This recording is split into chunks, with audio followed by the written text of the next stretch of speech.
إيه سبعة متي ديفيس ها أقولوا هم في الدولة أقولوا أقولتك في هدو هندن ديتو أكما باتة كانت أكما باتة كله كيسا دعا كاني كاي أبتو كانت أكان ما باتة بوتو ما أسينجر كانت ديفيس تاجي كبجمتو تافي هردفتون تيا هردفين كيا أكان ما اتجرا يجودا jalu majira jala hinafne jechuudha gamma akkuma dhagaa kan ikaan baatee isa waliigat deemu kana baachisee asbat deebisa boota kana annamaa miti jechuudha. Kuma agartan kana kunoo deemu jira naannoo mana isaa deemu jira makiina irraa bu'ee lukaan naannoo mana isaa san ga'uuf deemaa jira. Assalamualaikum warahmatullahi wabarakatuh. Jirra jirtu kabajamtoota fi hordoftoonni keenya hundi keessanuu akam nageenyi keessan badhaadha jirra galanni rabbiin haa ga'u deebinee jirra maa badda yoo ka jettan taatanii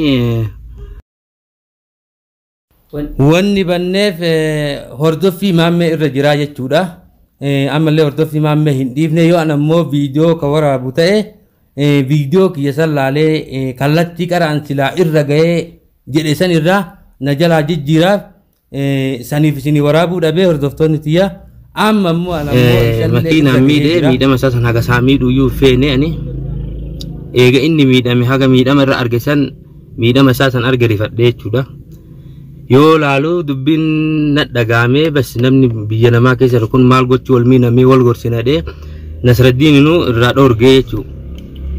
Nasraddiin hin taa'i kalaasisa kana hin miinuuti miidhama isaa kana maal goonaa miti hin gorsinaati yaallee yaala isaa kana haga inni miine kana yuu yaallee miidhama isaa kana laallee miidhama isaa kana yaallee fayyifneet gorsinee yoo qajeelu baate innu bakka ofiitti ni deebi'a jedheeni ture jechuudha. Akkasuma ani jennaan akkamitti ati isa si bite hin bitamte naan jedhee Nasraddiinuu shakkii keessa seenee mucaa ani jechuu bakka waliin keenne biraa deeme fuudhee tana buusee isaa dhabee jechuudha manaa fuudhee akkasuma anillee jalaa hin hafne duuka deemaa ture isa hordofaa dhaqee faana isaallee hordofee haga dhaatittillee wannan viidiyoo maruu dhabeef bakka kana jirraa bakka kana akkaataa taanellee hordoftoota keenyaaf isiniif viidiyoo maruu dhabeef yoo viidiyoo kiyya kana laalee yookiin innillee gara ani ni yenne na jalaa mahisaaf kata sanirraa ka shakku viidiyoo maruu dhabe ammallee akkasuma akkuma hordofaa jirutti hordofaatuma jira amma ammoo mana isaa dhaquu deemaa jechuu kalaas amma jechuun gaara keessallee qilee keessallee deemee barbaade viidiyoo kiyya sanirra argee ammallee gara biroon harkaa jijjiire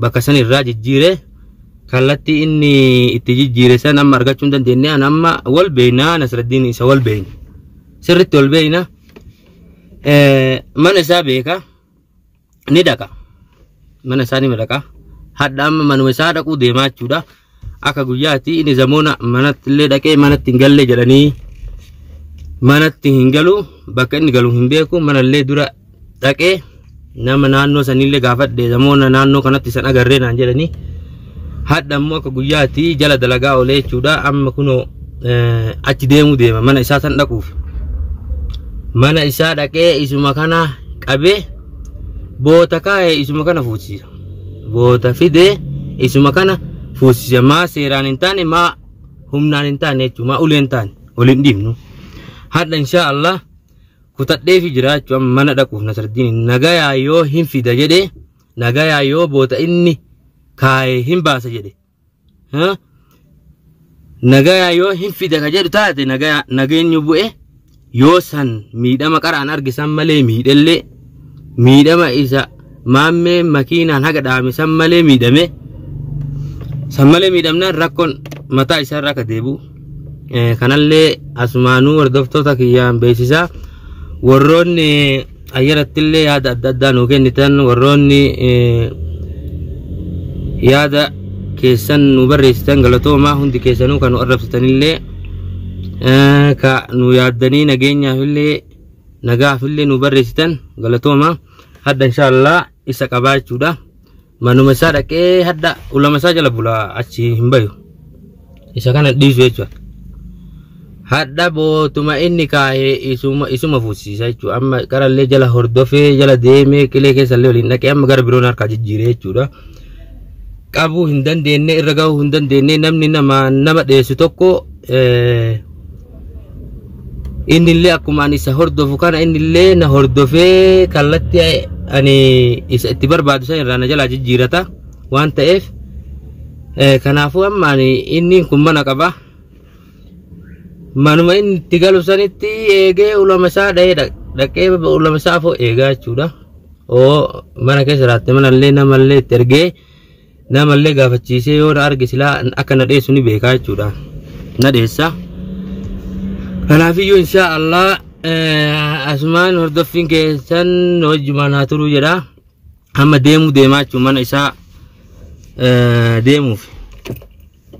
Akkasitti yoo achi gahee amma waan makiinaa beekuuf illee makiinaa tiyya yoo ilaala argellee waan beekuuf ani naannoo badheeti irraa dhaabee ka'ee naannoo fagootti irraa dhaabee lukumaan mana isaa san dhaqa. Akkasitti maa halkan illee hin taane mana isaa san jala bulee haga halkaniititti haga inni galutti eegee isa kana akka isa achi fuudhu akka isa kana boota kaa'ee baasu goosisaa jechuun inshallah yoo rabbi jedhee du'aa himanuu godha. Isiniin jedha amma deemu jira. Waliin turaa isiniin jedha.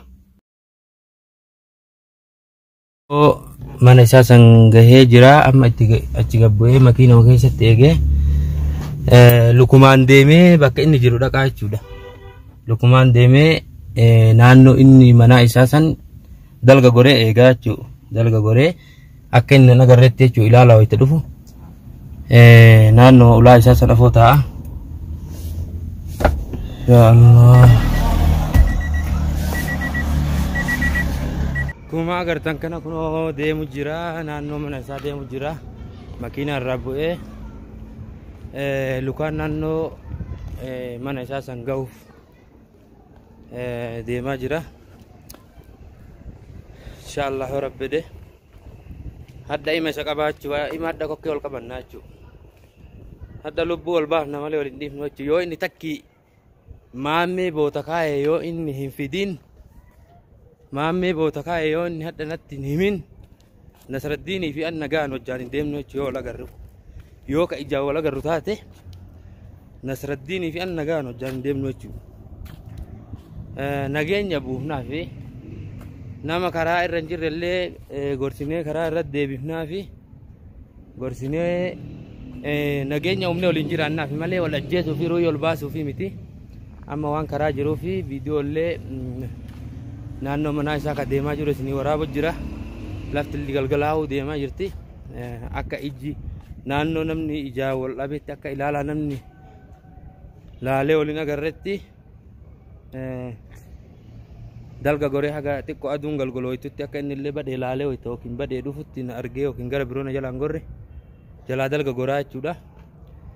Ta akkasitti hadda anaa fi Nasraddiinii jechuudha. Nama mallaqaan bitamee miti ani yookiin maammeen na biteetii miti ani wannani maammee kana hin miinuuti inni akka inni si miidheeffate miidhama irratti yaadinii jedhee jecha jennaaniin inni na jala deebi'ee isa kana na jala dhoyseef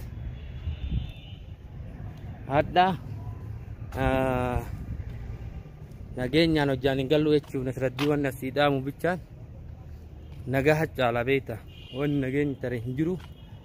Tana ammoo tana ol bala bu'uu deema khalaas amma jechuun gara marattuu eega dadhabamte yoo ka dadhabamte taate waan biraati jechuudha.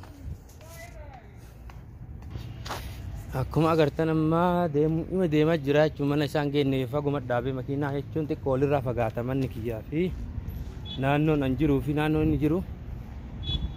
Kanaafiyyuu wanni asii dhaamu Nasraddiin nageenyi macaalaa nagaa humaayyoo deebifte yookiin nagaa humaayyoo gurbacha kana miidhaa takka irraan kageete taatte anaaf si jedduullee nageenyi dhabamee jiraachuu kalaas amma aakeera.